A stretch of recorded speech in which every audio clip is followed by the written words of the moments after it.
السلام عليكم ورحمة الله وبركاته. عيد مبارك للجميع، لكل الأساتذة، وتقبل الله منا ومنكم صالح الأعمال. موضوعنا اليوم بخصوص المسابقة الشفوية للأساتذة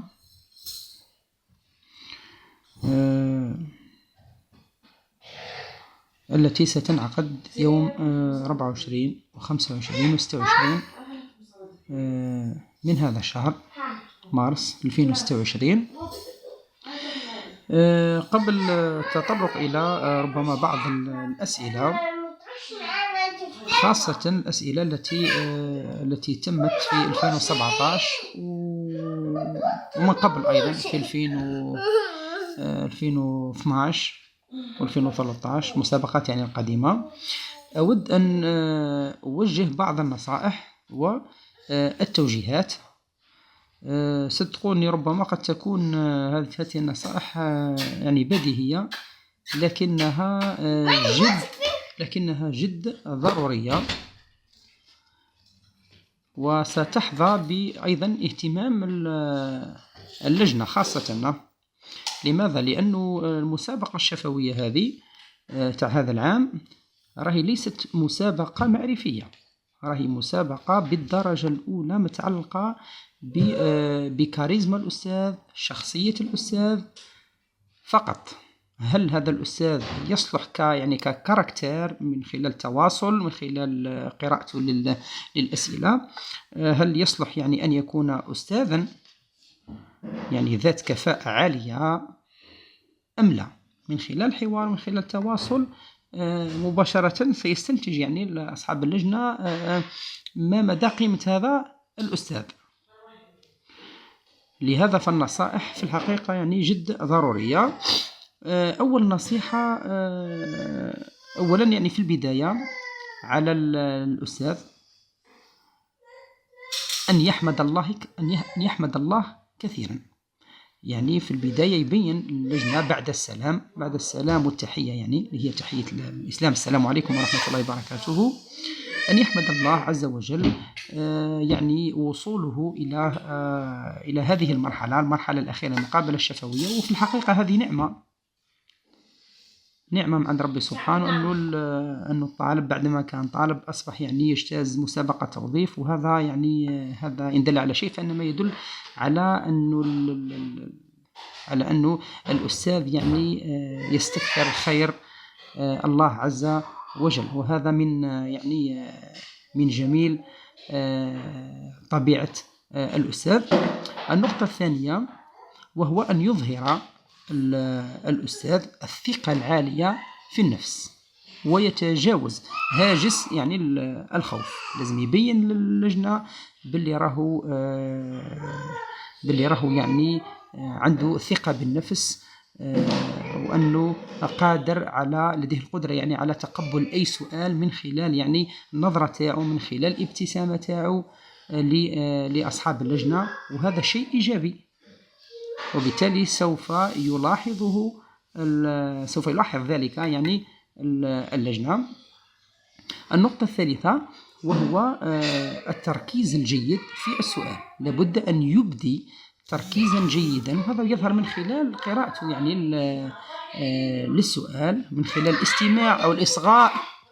من خلال الإصغاء سواء ربما قد تكون عملية سحب للسؤال ثم يقرأه الأستاذ، أو تكون قراءة من طرف اللجنة. هنا لازم يبين إن قرأ هو من خلال قراءته المتأنية، القراءة اللي يسميها قراءة ما وراء الأسطر، قراءة مفاهيمية، قراءة متأنية بطبيعة الحال لازم تكون، وهذا سيلاحظه أصحاب اللجنة.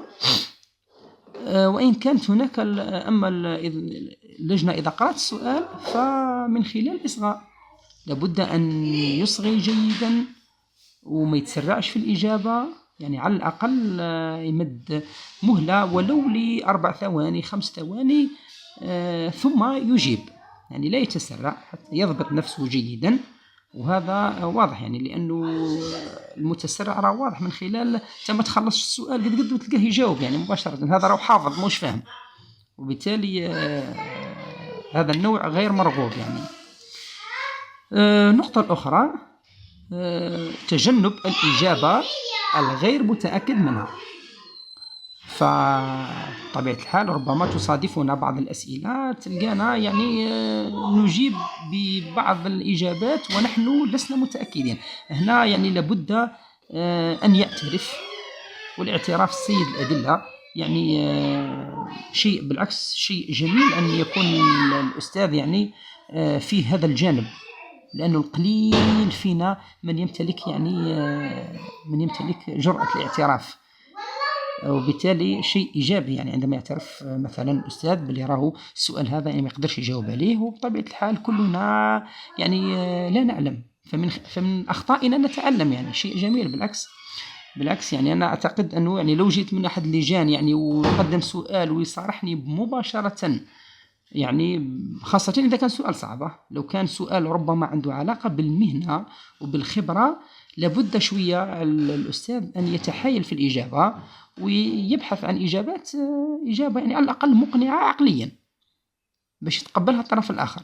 لكن إذا كانت إجابة مباشرة، إذا كان السؤال مباشر يعني من خلال ربما شيء معرفي يحوس على الإجابة مباشرة ويولي هو ما عندوش الإجابة، فلما لا الاعتراف يعني شيء جميل. بالعكس يعني لابد أن يتمسك بثقته في نفسه يعني. هذا ربما قد يربك نوعا ما كما نقولوا الأستاذ يعني الباحث. أيضا الشيء الآخر الذي ربما يدخل أيضا في التنقيط وهو الهندام اللائق. الهندام اللائق من المفروض أن يكون خاصة بالنسبة للنساء. في الحقيقة يعني كاين لباس محتشم محترم عنده علاقة لأنه الأستاذ راه في القسم راهو ليس فقط علاقته مع التلميذ علاقة معرفية بحتة، لا، وإنما هو نموذج، هو مثال. وبالتالي إن كان الأستاذ يعني لباسه غير لائق ولباس يعني لأنه شوفوا يعني لباسنا في الحقيقة وما هو شائع يعني في الشارع راهو كله تقليد أعمى لثقافة غير ثقافتنا يعني. فهذا يعني شيء سلبي للأسف، لأننا نقبل كل شيء، وهذا في الحقيقة يحسب علينا لا يحسب لنا. وبالتالي من الأحسن أن يكون لباس عنده علاقة بثقافتنا الإسلامية، وبطبيعة الحال ثقافتنا الإسلامية سوف تعطي كل ما هو جميل. وبالتالي على المرأة أن تلبس لباس على الأقل محتشم. أنا ما نقولش لازم خمار ولازم لباس شرعي، لا، ليس هذا هو المقصود، وإنما لباس محتشم على الأقل، لأنها داخل القسم خاصة أصحاب اللي قروا يعني في الثانوية أو في المتوسط نوجد يعني تلاميذ كبار كذا ربما أكثر حتى من الأساتذة طولا وعرضا. وبالتالي لابد أن يكون النموذج والمثال يقتدى به، لابد أن يكون لباسا محتشما. كذلك أيضا حتى الذكور أيضا، مثلا أستاذ السبور أستاذ الرياضة مش راح يجيب بكوستيم مثلا. من الأحسن، أنا أقول من الأحسن، أنا أكون جيت من اللجنة أستاذ سبور يجيني بسيرفاتمون يعني باش على الأقل، لأنه أستاذ رياضة، عكس مثلا أستاذ رياضيات أو أستاذ مادة الفلسفة أو الأدب أو أستاذ الشريعة. أستاذ الشريعة حتى يكون يجيب قميص نوعا ما مقبولة يعني مقبولة، ولكن احنا يعني ما هو معروف يعني في الجانب الإداري تاعنا هنا بالجزائر من الأحسن قمجة وسروال يعني جانب مايلة شوية الكلاسيك يعني. المهم النقطة الأخرى من الأحسن الأستاذ مثلا ما يتدخلش قبل وصول الدور تاعو. ربما كاين بعض الأساتذة نحسهم شوية خفاف يعني يشتيو يدخصوا، تلقاه لجنة ربما يعرفوا ولا درس معاه خدم معاه، تلقاه يلقي له السلام أو تحية من بعيد يروح يسلم إلى يعني شغل يبين روحه. هذا على ما أعتقد شيء سلبي يعني وليس إيجابي.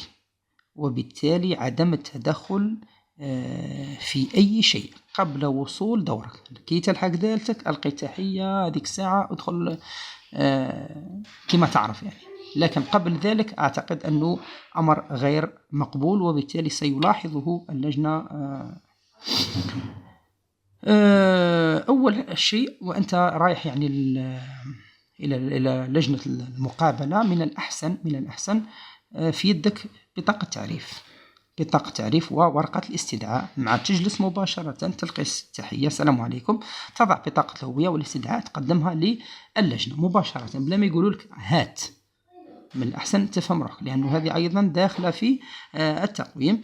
ومن بعد مباشرة قد يطلب منك التعريف بنفسك. هذا تعريف بنفسك ديجا راهي تدخل ضمن بداية الأسئلة، يعني أن تعرف بنفسك. دوكا نشوفوا يعني كيف أن يكون تعريف بالنفس.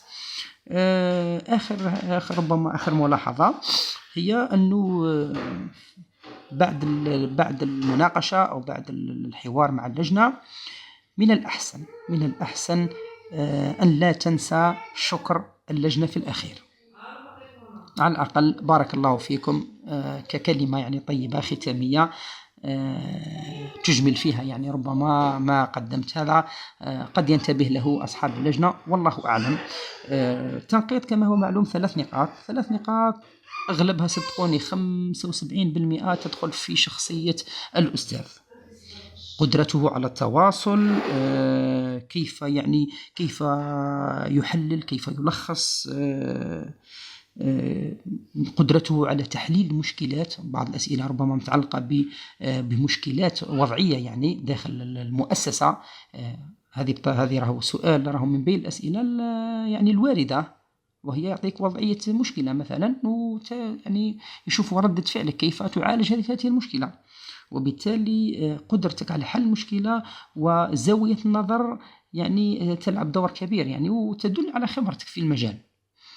نعم، بلا ما ننساو يعني القدرة على البرهنة وسلامة التعبير، يعني بدون أخطاء، بدون تلكك، كلام مرتب فصيح إلى غير ذلك. هذه يعني النقطة الأولى.